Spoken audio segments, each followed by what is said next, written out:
Let's talk about, in my opinion, the next great American. Okay, I saw this young man play a few years ago, saw a lot of potential, and let me go down just a medley of all the boxes he checks, and I can see multiple Grand Slam titles in the future for this young man. He's one of the best young prospects, American, that I've seen come along since Andy Roddick, who I taught when he was a youngster and was #1 in the nation. Korda, Sebby Korda, is the real deal. First off, the genetic base, okay? Both his parents played, professional tennis. His dad had probably the best timing to take it off the bounce, on the rise, give him a surprise, tear out your eyes than anybody. His dad had amazing timing off the forehand and backhand, and he got that same genetic gene to time the ball. I know that kind of sounds crazy, but that's baked in extra crispy, the timing that this young man has. So the genetic base is there, and that's a big thing. That's a big thing. Let's go through his strokes a little bit. The backhand, money in the bank. He can take the ball right off the bounce, change direction of the ball, has the ATP backhand where he keeps it on the hitting side, the racket flips. He can take it anywhere he wants, but what I like, it's a clean, compact stroke. The bigger muscles run the show. The bigger muscles run the show. There's not a lot of nonsense going on. His backhand is world class, and he has a big strike zone because he's a tall guy. So the backhand, especially off the return, and anytime he gets a short ball, his backhand is one of the best in the world already. And I like it because he hits through the ball. It's a weapon. The forehand, a little different than say a Nadal or an Alcaraz or some of those guys where he doesn't play with quite as much spin. Okay, this could be a positive, and this can also be a negative. Because once in a while you got to absorb power, you got to negate, you got to grab the ball a little bit more. But can he do that? Absolutely.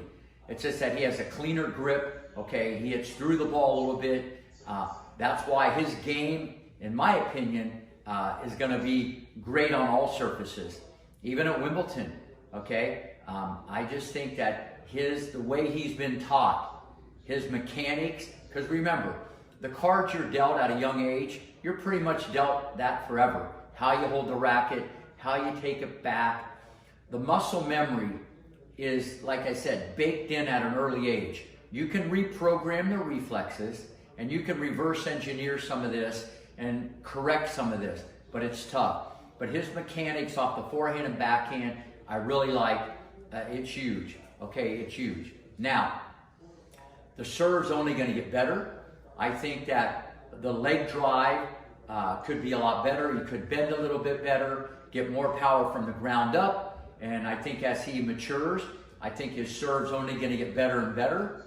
A lot of times he just throws it in there and starts the battle. But once that serve becomes one of the best parts of his game, look out, look out. The feel, the touch.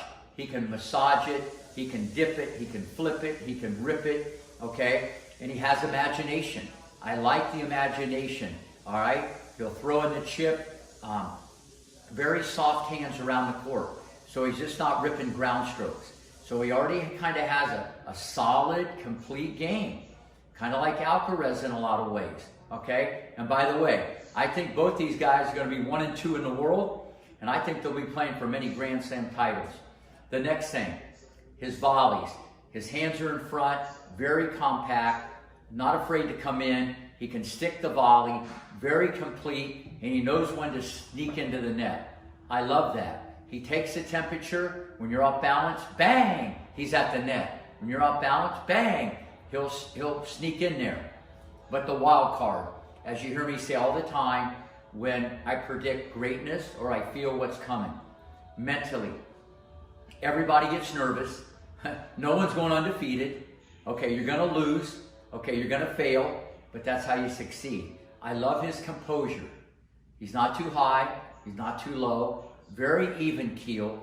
Okay, So maybe a lot of times you don't see how competitive he is. Kind of like Federer, you know, it's more on the inside that's percolating. So, but I really love his composure, all right? And that's going to weather storms, and that means you're going to be able to handle pressure better. Very important.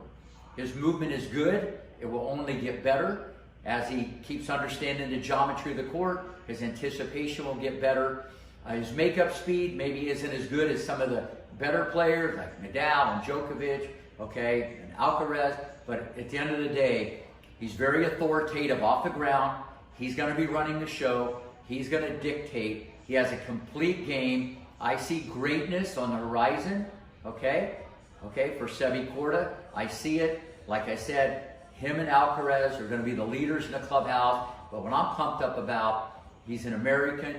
He's been well taught, okay, very even keel. And I predict he's going to become the next American to win a Grand Slam. And he'll be one of the best players in the world, maybe even a lot sooner than what you think.